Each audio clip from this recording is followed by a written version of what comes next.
1639 മുഗൾ ചക്രവർത്തിയായ ഷാജഹാനാണ് ചെങ്കോട്ട നിർമ്മിച്ചത്.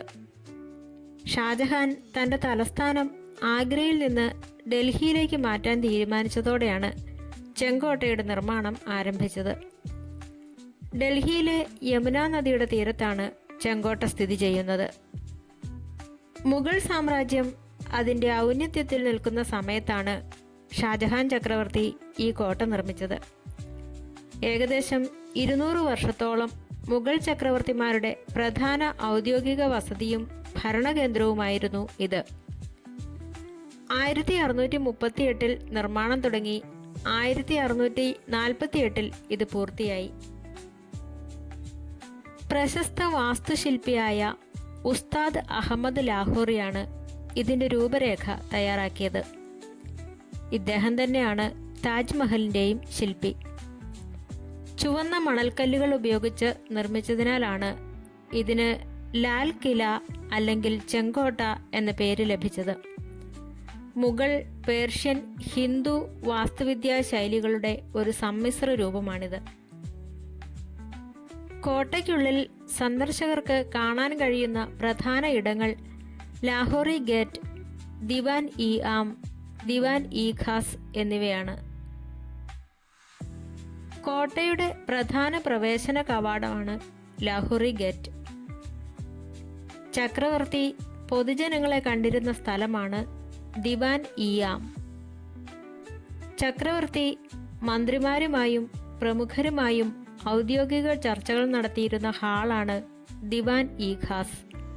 ഇവിടെയായിരുന്നു വിഖ്യാതമായ മയൂര സിംഹാസനം സൂക്ഷിച്ചിരുന്നത്. ചക്രവർത്തിയുടെ അന്തഃപുരത്തിലെ പത്നിമാർക്കായി ഒരുക്കിയ പ്രധാന കൊട്ടാരമാണ് രംഗ് മഹൽ. ഔറംഗസീബ് നിർമ്മിച്ച വെളുത്ത മാർബിൾ പള്ളിയാണ് മോദി മസ്ജിദ്. 1857 ഒന്നാം സ്വാതന്ത്ര്യ സമരം വരെ മുഗൾ ചക്രവർത്തിമാരുടെ ഔദ്യോഗിക വസതിയായിരുന്നു ഈ കോട്ട. ബ്രിട്ടീഷ് ഭരണകാലത്ത് ഇത് ഒരു പട്ടാളത്താവളമായി ഉപയോഗിക്കപ്പെട്ടു.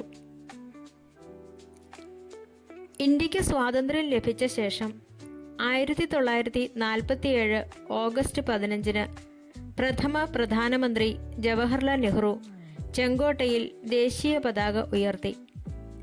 ഇന്നും എല്ലാ സ്വാതന്ത്ര്യദിനത്തിലും ഇന്ത്യൻ പ്രധാനമന്ത്രി ഇവിടെ പതാക ഉയർത്തുകയും രാജ്യത്തെ അഭിസംബോധന ചെയ്യുകയും ചെയ്യുന്നു. 2007 യുനെസ്കോ ചെങ്കോട്ടയെ ലോക പൈതൃക പട്ടികയിൽ ഉൾപ്പെടുത്തി. ചരിത്രപരമായും രാഷ്ട്രീയമായും ഇന്ത്യയുടെ ഹൃദയമിടിപ്പായി നിലകൊള്ളുന്ന സ്മാരകമാണ് ഡൽഹിയിലെ ചെങ്കോട്ട. മുഗൾ ചക്രവർത്തിയായ ഷാജഹാൻ നിർമ്മിച്ചതു മുതൽ ആധുനിക ഇന്ത്യയുടെ ജനാധിപത്യ പ്രക്രിയ വരെ ചെങ്കോട്ടയുടെ പ്രാധാന്യം വ്യാപിച്ചു കിടക്കുന്നു. ഇന്ത്യ ഭരിക്കുന്നവർ ചെങ്കോട്ടയുടെ അധിപന്മാരായിരിക്കണം എന്നൊരു വിശ്വാസം പണ്ട് നിലനിന്നിരുന്നു. അതുകൊണ്ട് തന്നെ മുഗളന്മാർക്ക് ശേഷം പേർഷ്യൻ ഭരണാധികാരി നാദിർ ഷാ, മറാഠികൾ, ഒടുവിൽ ബ്രിട്ടീഷുകാർ എന്നിവരെല്ലാം ചെങ്കോട്ട പിടിച്ചെടുക്കാൻ ശ്രമിച്ചു. ഓരോ അധിനിവേശവും ചെങ്കോട്ടയുടെ ചരിത്രത്തിൽ പുതിയ അധ്യായങ്ങൾ കൂട്ടിച്ചേർത്തു. ഇന്ത്യൻ സ്വാതന്ത്ര്യ സമര ചരിത്രത്തിൽ ചെങ്കോട്ടയ്ക്ക് സവിശേഷമായ സ്ഥാനമുണ്ട്. 1857 വിപ്ലവ സമയത്ത് വിപ്ലവകാരികൾ അവസാന മുഗൾ ചക്രവർത്തിയായ ബഹാദൂർ ഷാ സഫറിനെ ഇന്ത്യയുടെ ചക്രവർത്തിയായി പ്രഖ്യാപിച്ചത് ഇവിടെ വെച്ചാണ്.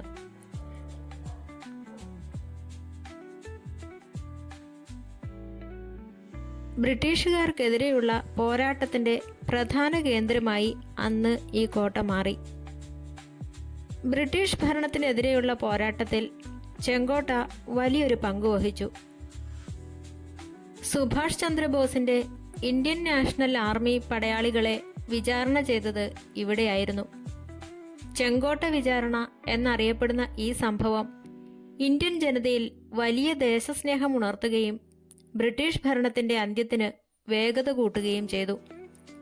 ഈ വിചാരണ ഇന്ത്യയിലുടനീളം വലിയ രാഷ്ട്രീയ പ്രക്ഷോഭങ്ങൾക്കും രാജ്യസ്നേഹം ഉണർത്താനും കാരണമായി.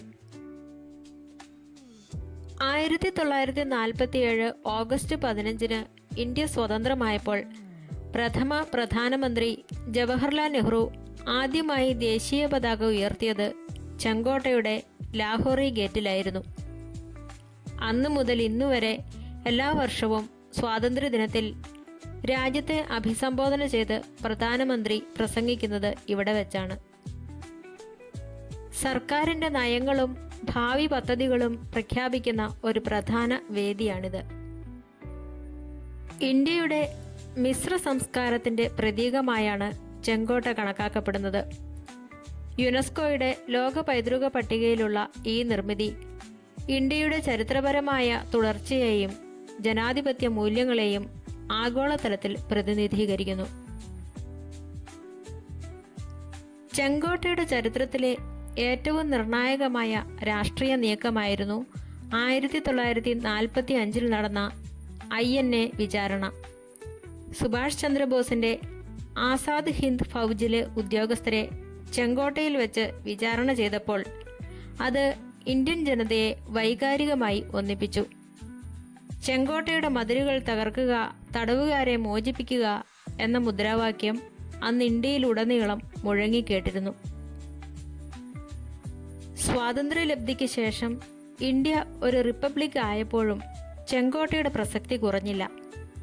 ഓരോ വർഷവും പ്രധാനമന്ത്രി പ്രസംഗിക്കുമ്പോൾ ആ മതിലുകൾക്ക് മുന്നിൽ തടിച്ചുകൂടുന്ന ജനലക്ഷങ്ങൾ ഇന്ത്യയുടെ ജനാധിപത്യത്തിലുള്ള വിശ്വാസത്തെയാണ് സൂചിപ്പിക്കുന്നത്.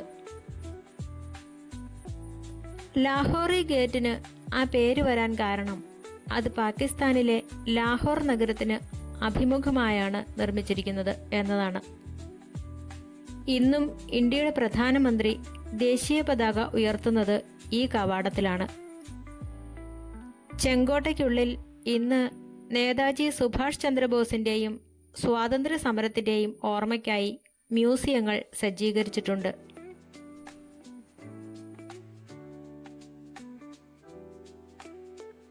ചുരുക്കത്തിൽ ചെങ്കോട്ട കേവലം ഒരു ചരിത്ര സ്മാരകമല്ല, മറിച്ച് ഇന്ത്യയുടെ രാഷ്ട്രീയ സ്വത്വത്തിൻ്റെയും സ്വാതന്ത്ര്യത്തിൻ്റെയും പോരാട്ടത്തിൻ്റെയും ഉജ്ജ്വലമായ അടയാളമാണ്.